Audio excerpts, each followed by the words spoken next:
सावन में चुवता पलनी आए गणेश बबुआ अपना पापा के बुला दो। सावन में चुवता पलनी आए गणेश बबुआ अपना पापा के बुला दो। पापा के बुला दो अपना पापा के बुला दो।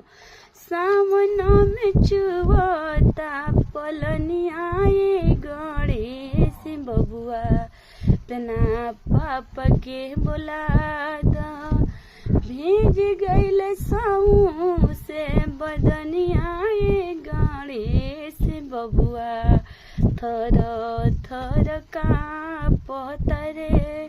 भीज गईल साऊ से अलंगी आए गणेश बबुआ अपना पापा के बुला दो। अपना पापा के बुला दो तानी अपना पापा के बुला दो। बोली के उनसे एक कोठा बनवा दो। गणेश बबुआ बड़ा होखता परेशानी। बोली के उनसे एक कोठा बनवा दो। गणेश बबुआ बड़ा होखे परेशानी।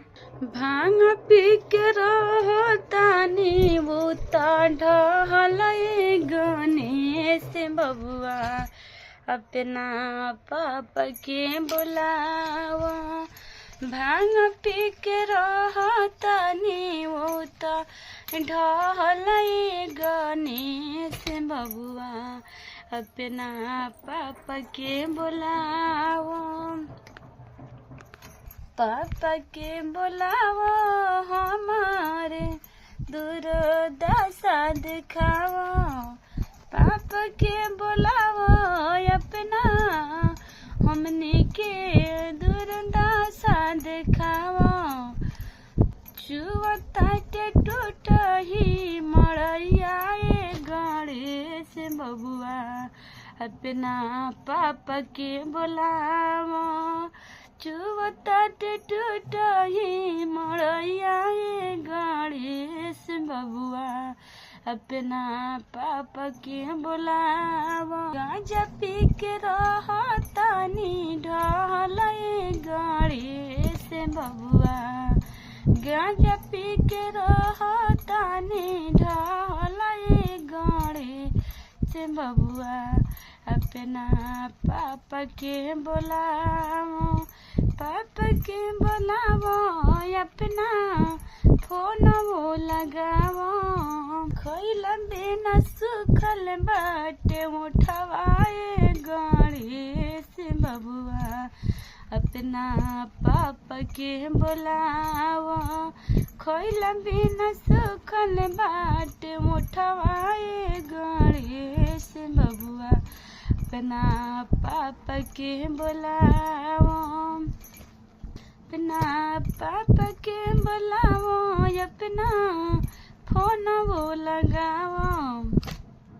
खइला बिना सुखल बाटे उठवाए गणेश बबुआ अपना पापा के बुलावा। सावन में चुवता है पलनी आए गणेश बबुआ अपना पापा के बुलावा। सावन में चुवता है पलनी आए गणेश बबुआ अपना पापा के बुलावा। भीज गईल देहिया थर थर कांपे बदनिया गणेश बबुआ अपना पापा के बुलावा।